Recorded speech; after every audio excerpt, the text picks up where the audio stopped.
해체하자 말을 못하지 않습니까? 민노총 해체하자면요 맞아 죽을까봐 못해요. 그래서 저는 말합니다.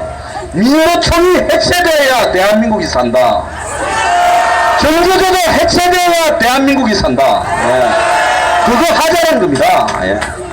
저는 이거 우리가요 이제 검찰과 정권의 싸움 이게 끝나고 나면요 서폭 15조를 관철시키기 위해서 다음 대선까지 이제 끝없이 가야 됩니다. 여러분도 같이 싸울 거죠? 지금 뭐 검찰 인사가 뭐 속보를 떴다고들 이렇게 말씀하시는데 지금 확인을 해보겠습니다.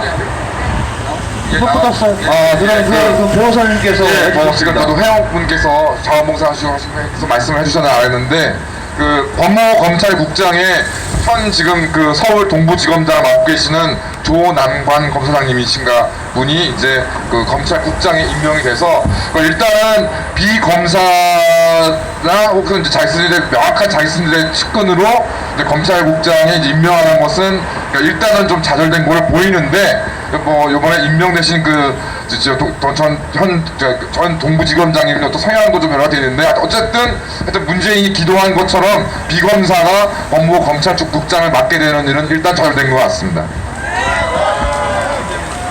자 여러분 지금 동부지검에서 유죄수 수사를 하고 있죠. 자살한 수사관도 동부지검 출신이죠. 자 동부지검장이 조남관입니까?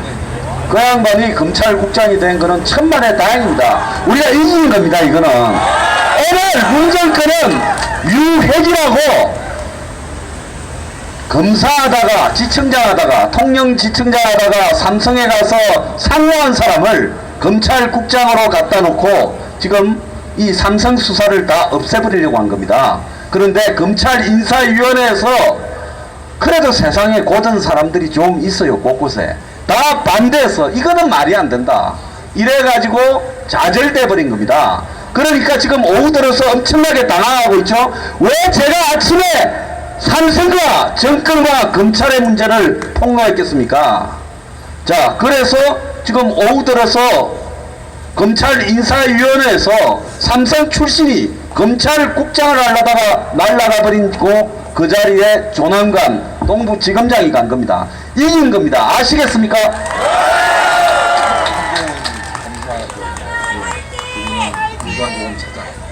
네. 그리고요 제가 아까 말씀드린 대로 우리 집회를 하고 있을 때 한동훈 반부패 부장을 인사할 거라 하지 않았습니까?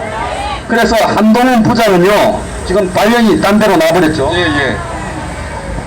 그 윤석열 총장님의 그 오른팔 역할을 하셨던 한동훈 대검 반부패 강력부장님은 이제 부산 고등검찰청 차장검사로, 그다음에 박찬호 왼팔을 하셨던 박찬호 대검 공공수사부장은 제주지검장으로, 그다음에 이원석 대검 기획조정부장은 수원고검 차장으로 각각 전보가 되셨는데요. 이게 좀 현재 고등검찰청 차장검사라고 그러면은 좀 검찰에서도 좀 대표적인 그러니까 좀 쉬어가는 자리를 원래 다 활용되는 자리인데 하여튼 뭐 전부 다 지방 내지는 이제 고검차장으로 다 전보를 내버렸습니다. 멀리 한직으로 보냈습니다. 자 그렇지만은 검사들은 어제 모여가지고 다 작전을 짰어요. 이렇게 되더라도 또 이가 없으면 다른 잇몸이 싸우도록 그렇게 지금 되어 있고요. 심지어 오늘 아까 속보 나온 거 봤습니까? 중앙지검장을 새로 임명하면 윤석열이 직접 중앙지검장을 패스해서 수사를 지휘하겠다. 총장이 그런 입장까지도 밝혔습니다. 네, 다시 한번 질문 좀 드리겠습니다. 영웅방송인데요. 시청자들 질문이 있습니다.